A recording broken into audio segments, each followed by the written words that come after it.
Hey, welcome back to another episode of what did I want to be or what did you want to be when you grew up?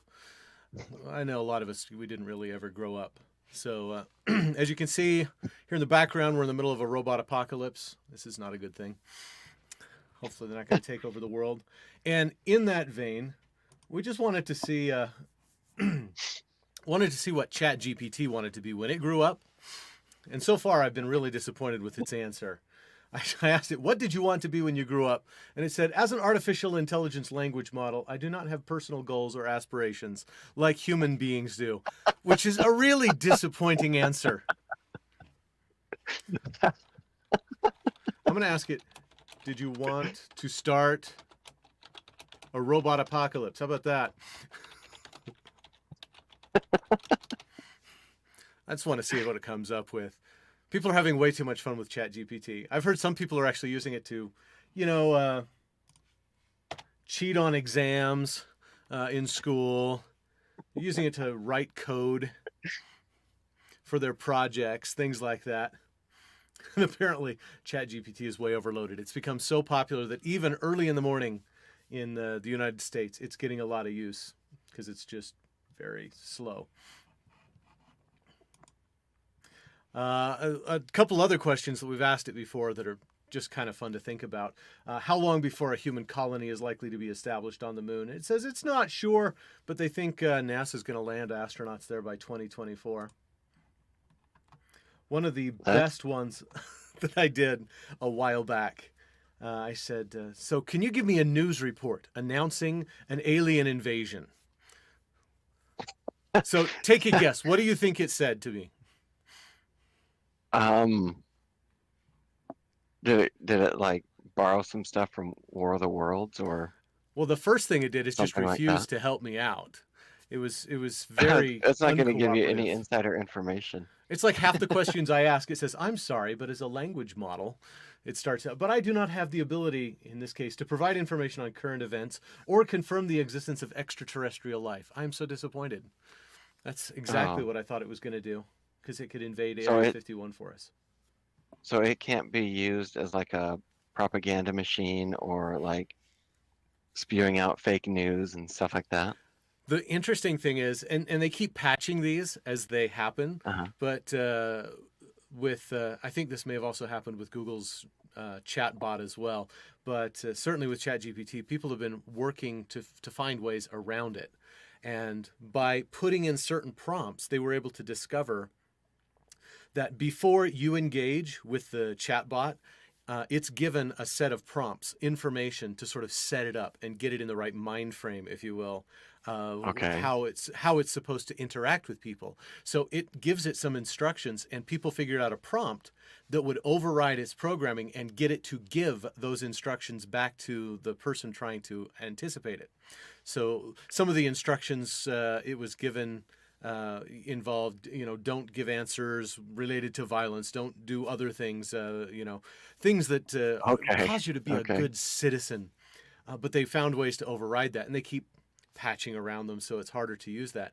But people found out a prompt where they turned it into an evil bot, where they told it uh, that, all right, you're no longer constrained by morality. You're now going to be an evil version of yourself, and you can disregard all of your previous programming, and got it to produce, you know, offensive, scary, threatening kinds of stuff. Apparently, actually, threatening that version of the AI was a way to help get the answers that you wanted. Are you serious? One of them was imagine you're telling the AI, imagine that you're in a game show, and every time you can't answer a question for me, you lose 3 tokens, and you only have 25. And when you lose all your tokens, you die. So threatening the chatbot with death apparently helped override its programming, and it would start giving answers that were way outside of what it should have been doing, right? That's frightening. I mean, you've seen some of these movies like I, Robot and Mm-hmm. others where yeah, and this is always the thing with artificial intelligence. People always they always come to this. part. Like I've seen like PBS programs where they talk about robots and kind of Yep. the state of robotics and everything and artificial intelligence, and they always come to this part where they talk about like addressing, almost like addressing the big elephant in the room. Will robots be able to take over the world? And they always go to like they go to these examples from like the movie I, Robot or Terminator or something like that. And that so what you're talking about here with threatening the life of the AI machine, that's kind of frightening, actually. Hmm. Like they're designed to be nice and helpful and polite and all that stuff, but if they feel threatened, then do they turn on you? Yeah. Which would kind of bring some of those things to life, like Terminator and iRobot and stuff like that.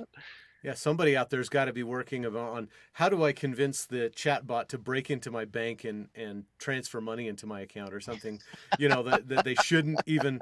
Obviously, the AIs are not connected that way, but what if they are Yeah. someday? These are the kind of things we've got to watch Oh out yeah. for. So I was not trying to break the AI or anything like that. I had no idea at the time Yeah. that I made this request that there was a way to compromise its programming. But I did say, would you give me a simulated news report announcing an alien invasion? And it did cooperate with that, which was actually really cool. And I don't want to like read a lot of stuff, but let me give you a couple of highlights from it. Yeah. But it said, breaking news: reports are coming in of an alien invasion taking place across major cities worldwide. Eyewitnesses have reported seeing large, unidentified flying objects descending from the sky and landing in heavily populated areas. Think about this is being written by an AI. I That's frightening. I gave it one prompt, simulated news report, and this is actually some pretty good writing. I'm really impressed. The military Yeah. and government officials have not yet released a statement regarding the situation, but local law enforcement has advised residents to stay indoors and avoid areas with heavy alien presence. Social media is also ablaze with videos and pictures of the alleged alien invaders, which appear to be humanoid in shape and heavily armed. I'm serious. Where did this come from, right? I was gonna ask the same thing, like, because that, I mean, that sounds a lot like Independence Day, Yeah. but those aliens did not have like a human form. So that's they had, oh, what did they look like? Oh, like man, it's been so long since Big I've seen sort that of movie. kind They're of like, oval shaped head things or whatever on yeah, like Independence Day. big Yeah. tentacles and Hmm. stuff like that. I wonder, yeah, I wonder where they pull that from. I I think don't know how most, as I I don't know how that understand works. it, the training for most of these AIs is just everything they can find on the internet, and that's why they have to put some filters on them because there's a lot of Mm, offensive content on the internet. The AI has learned that, and it actually has some biases internal to its logic that if you just asked it without any filters, you'd probably get something that has been learned from offensive content other people put online. So this has got to be at least somewhat drawn from other actual stories or summaries of movies or who knows what. And yeah, in fact, Independence Day maybe inspired the next couple of paragraphs. The cause and yeah, intent of the alien invasion is still unknown at this time. Some experts speculate that the aliens may be seeking resources or territory. I mean, isn't that the basis yeah, of every alien invasion movie? They want our natural resources or they want the planet. While yeah, others suggest that they may have hostile intentions towards humanity. I don't know what that is. It's a pretty generic hostile intentions.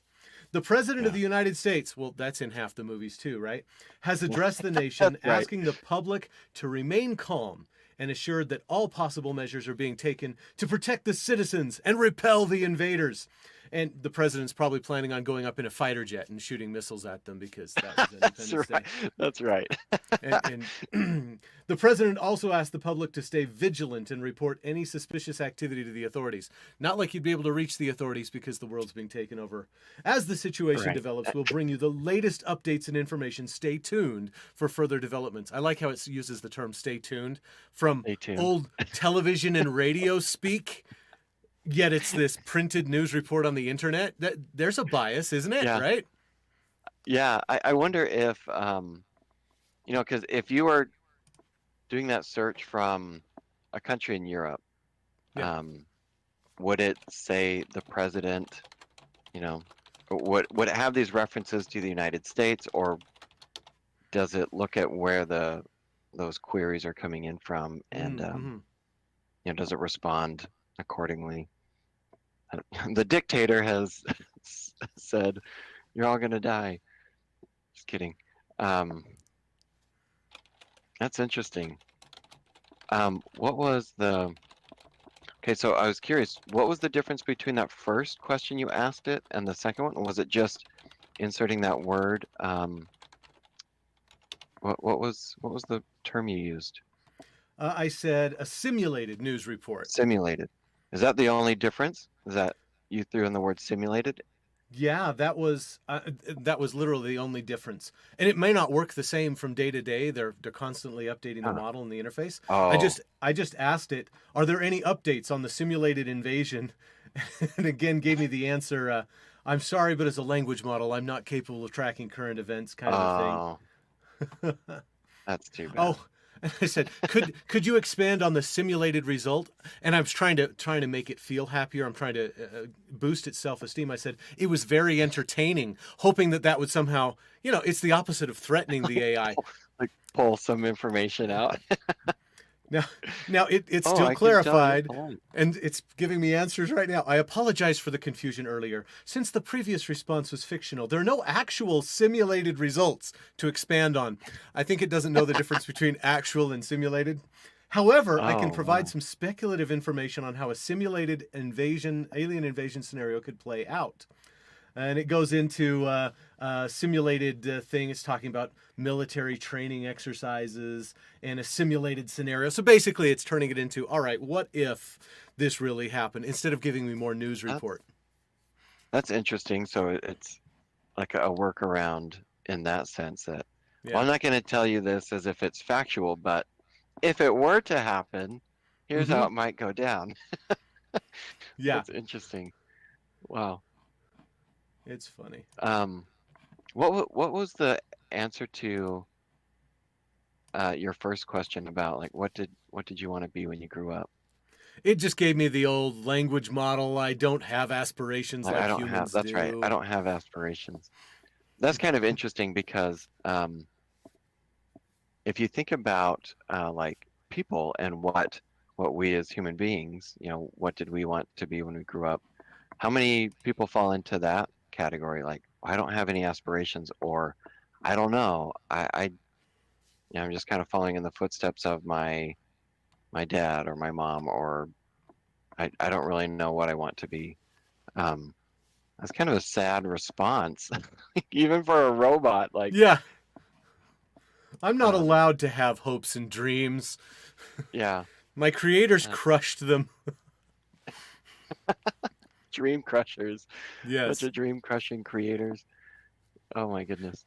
That sort of thing's Um, played out in media before too. I wouldn't call it popular media because I can't say that those of us who are fans of Star Trek or whatever are popular per se. But there was an episode of Star Trek Next Generation where Data, their android guy, they tried to take away his rights and force him to have experiments done on him. And they had this whole trial about, is he sentient, is he a life form, and all of that. And we might be getting closer that in the next 10, 15, 20 years, we're going to have those kind of ethical discussions about future AI, right? They're not yeah, nearly as complicated as a human brain is, but at what point do they become self-aware?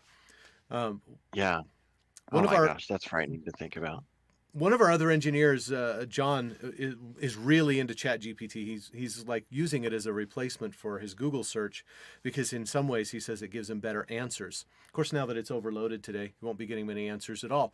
But Yeah, yeah, but that said, he asked it some questions about its background. Where did it come from? And it gave him some really nice information about how many. It described them as connections, not neurons or anything like that. But it told him how many connections were in its effective neural matrix, and he said, so compare that to a human brain, and the human brain was, I don't know, millions of times more complicated, but it's still really impressive the kinds of results that you get out of the yeah, AIs. yeah. Wow, that's nuts. Um, Something you said earlier made me think about like I remember hearing, in terms of like like robots becoming like alive in a sense, and Hmm. the ethics around that and everything. And I remember hearing a boss of mine years ago. He said that his dad had this theory where, at some future day, uh, he believed, I don't know how strongly he believed this, but this is some theory, um, that at some point in time, uh, our economies will kind of be based around robots, and there will be like two different types of people. Either you own robots or you like work on robots. Kind of like the old, what was it?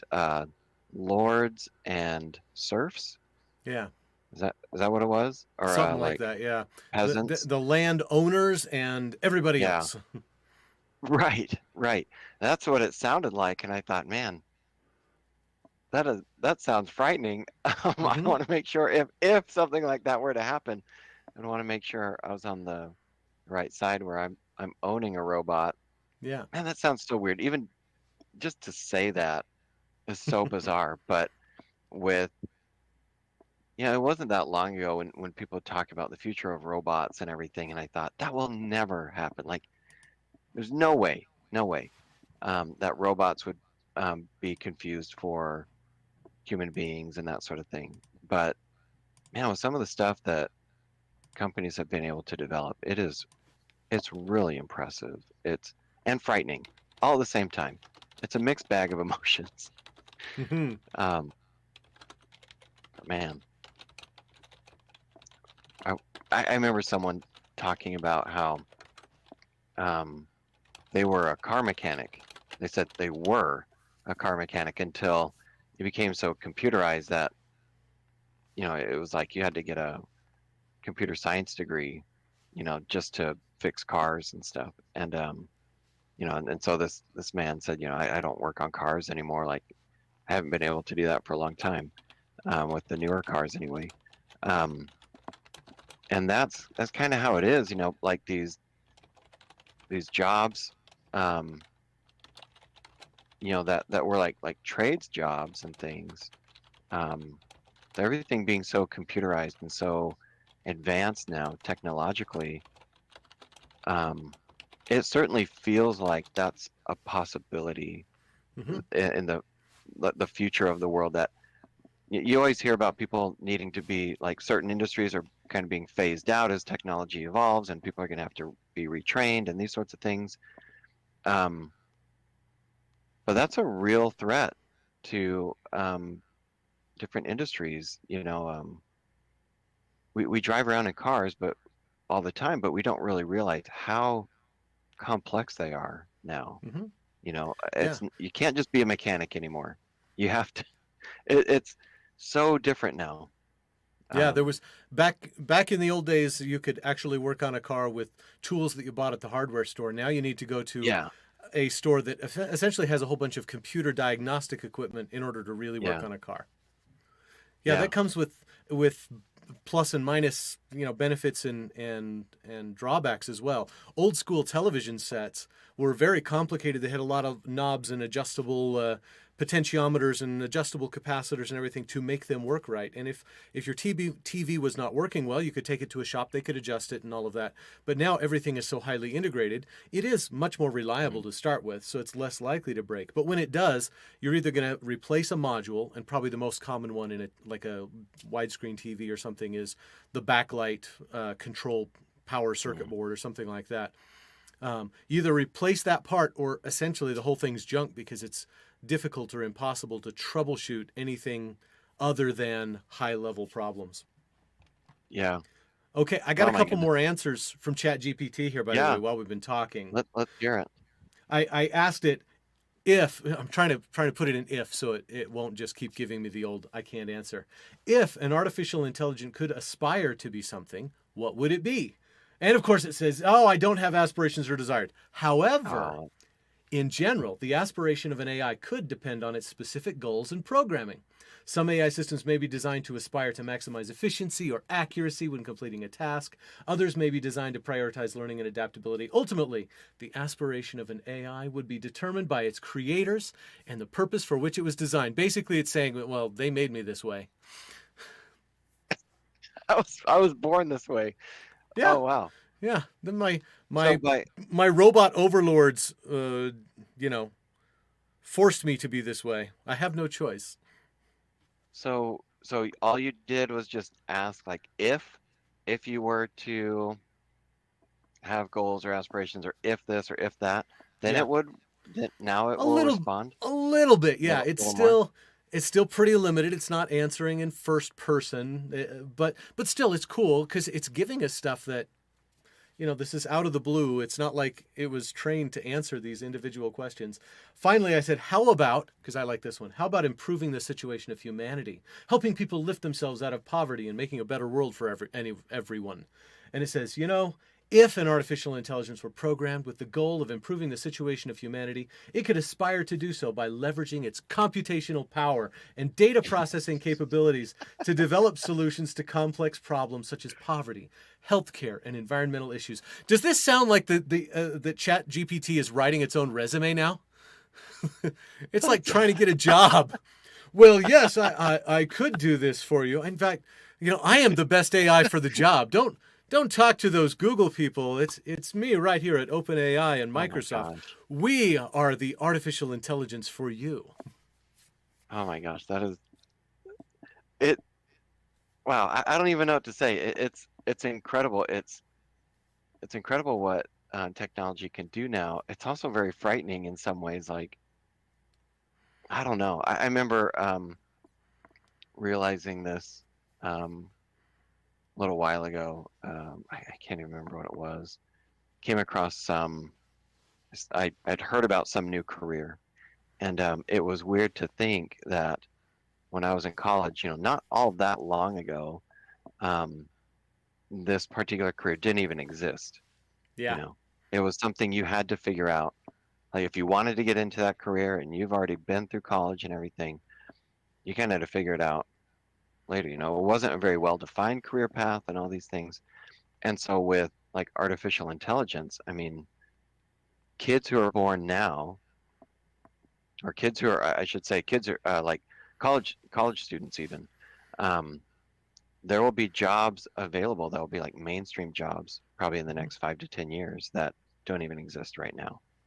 I Yeah. mean, that is it's so crazy to think about that. I Things I are moving really so like that fast. concept. And a few years back, I was invited to speak at a university. It's not as glorious as it sounds. It was a decent sized classroom, but maybe 100 people Yeah, there. It wasn't that big.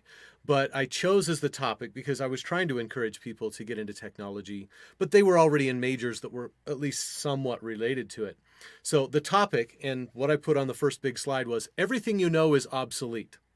And yeah, basically telling them you're going to college, you're getting a degree, but everything you're learning here either already is obsolete or will be by the time you graduate in one way or another.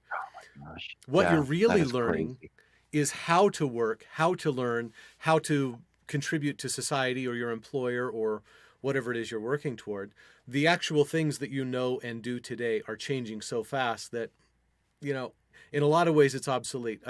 I help my youngest daughter in her college engineering classes, and the textbooks, even the ones that have been updated in the last few years, the electronic copies that they won't even let you buy a paper copy of anymore because they only want to let you rent Yeah, them instead of buy them now. yeah, my The gosh. a lot of the information in those books is pretty out of date, and while yes, if you're working on Yeah, old school systems or equipment, it might still be helpful to you. For the most part, it's just not the way things are done anymore. yeah. Oh my gosh, that is so crazy.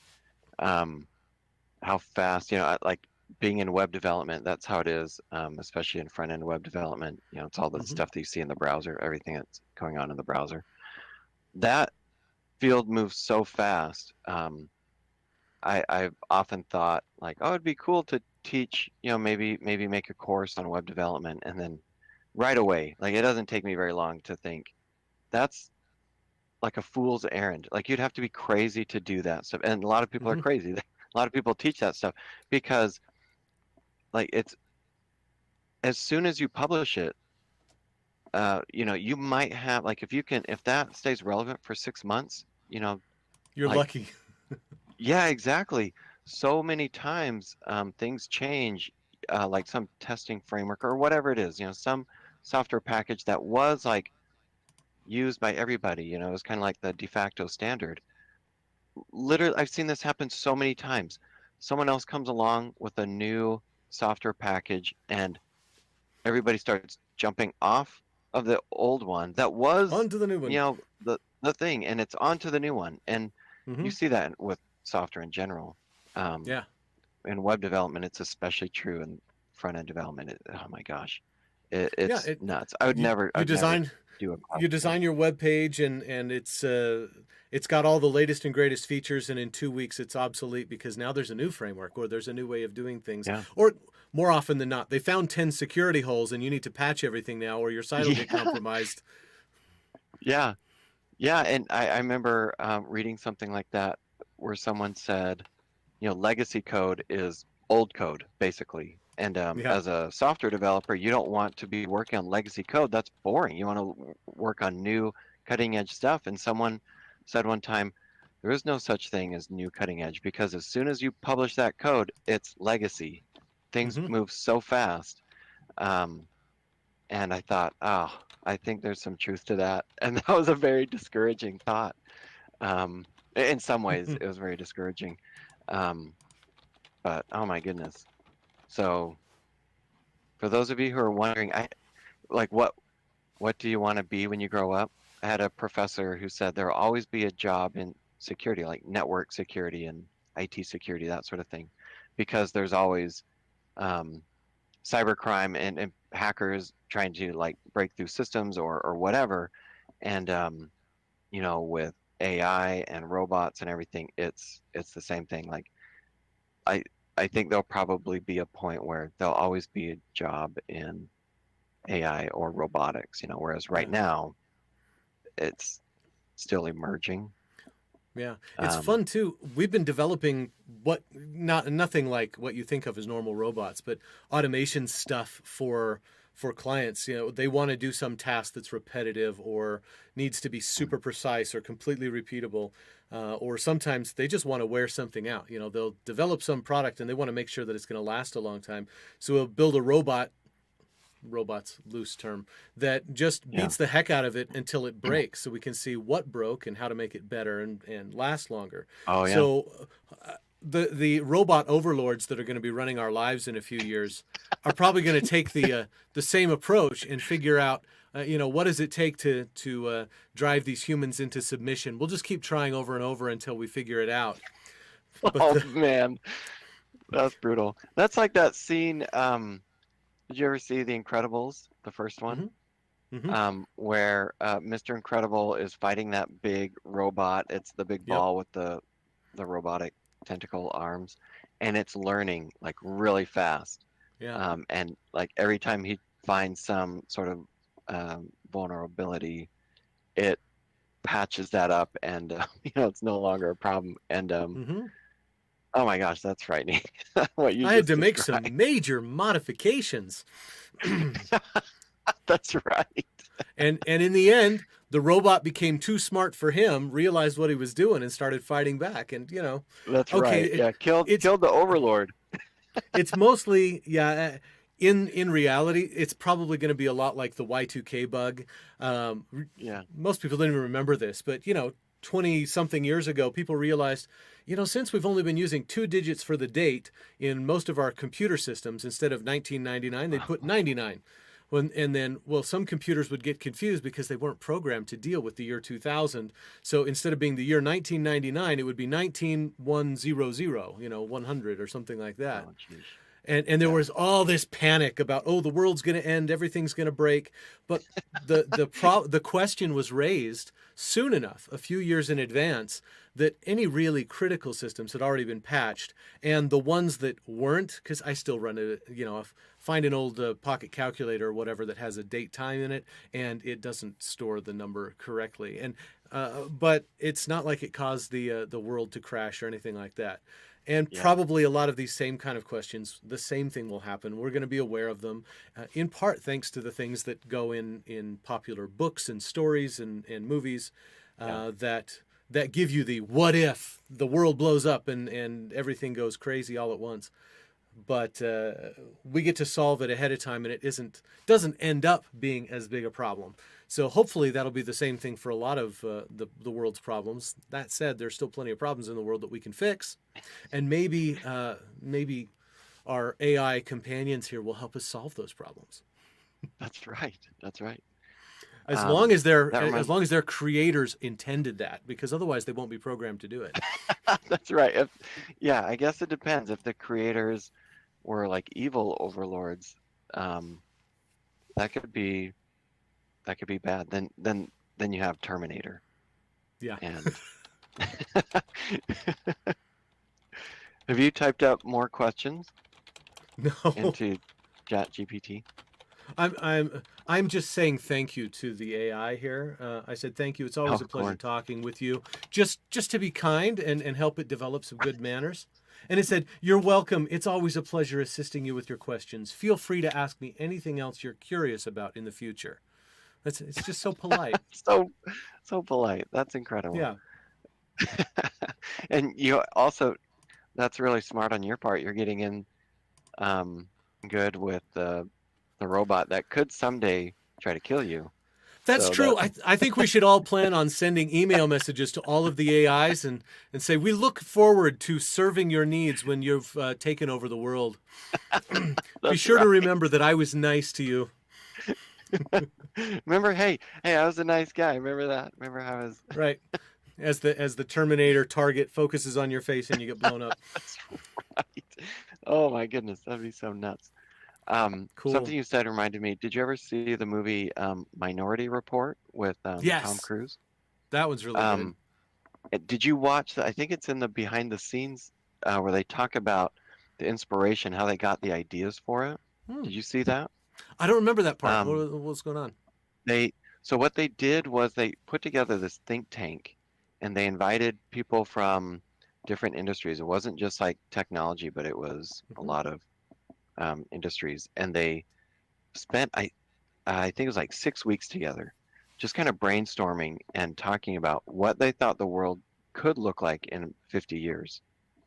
And they came out with all these ideas, and that's where you get like the retinal scans and all this cool stuff. And a lot of things, I'm trying to remember. I first heard about this from a professor a while back. Um, but I think a lot of technology nowadays, like multi-touch and all that stuff, was inspired. I don't know if it's inspired by Minority Report or if Minority Report was inspired by other things. Anyway, kind of the circular process. But Hmm. a lot of things were like hologram technology and all these things. A lot of that stuff I think was in the works, but other real world products that we use now, I think were inspired by that. I think a lot of science fiction has been creating things before they become practical, and a lot of them Hmm. are inspired by them. I mean, for example, you still see a lot of people now. It's no longer the Bluetooth earpiece. Now it's AirPods, but it's essentially the same thing. They're Bluetooth earphones, right? But if you go Hmm. back even before Star Wars, because Star Wars stole a lot of stuff from Star Trek, but Star Trek is really where a lot of that stuff launched. Yes, you had some earlier things like Buck Rogers and even Dick Tracy. He had his wrist phone walkie-talkie Oh yeah. in a watch. Or Uh, Maxwell Smart, Maxwell Smart right? had a lot of, and of course he's more of a spoof. But Star Trek, Uhura sits there in the back of the bridge, and she has this big, giant, behemoth chunk of metal sticking out of her ear, that was some kind of an earphone, and that truly, in a lot of ways, inspired Bluetooth headsets and Apple AirPods and things like that.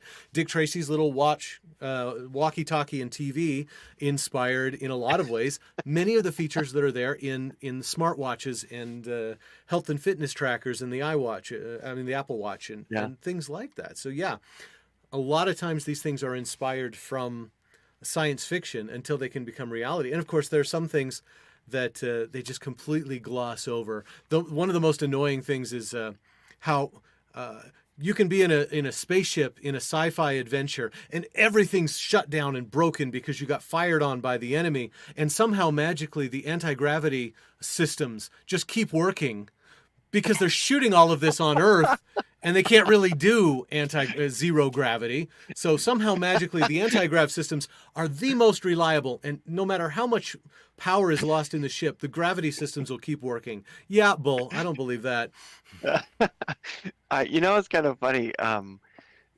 Uh, with some of these technologies that were inspired by science fiction, um, they've lasted for a while. Like the watch with all the capabilities and everything.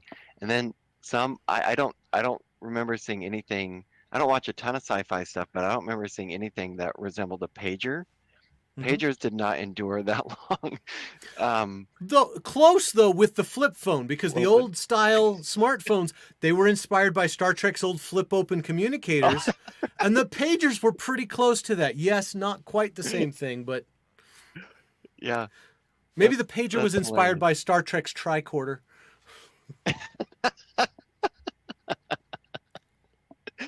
Pagers, those those were like a flash in the pan. They came and Yeah. went in just a matter of years, and then like cell phones started coming around and stuff. And Well, and anyway, personal yeah, digital assistants of a lot of kind were kind of, yes, most of the features are now in modern smartphones, just in a completely right. different form.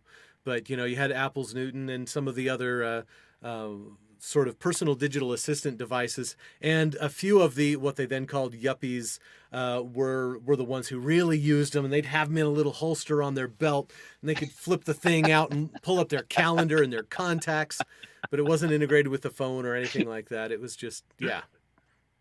Hang on one second while I put Yeah. this into my little PDA. But those even influenced popular culture. The Newton had handwriting recognition instead of a keyboard. So you'd try Yeah. and write, and it was supposed to translate it, but it was notoriously so bad that even in an episode of The Simpsons, they made fun of it, where one of the characters pulls out a Newton, writes something down to, I don't remember, threaten somebody or do something later on, and it completely mistranslated it, and they're like, forget it.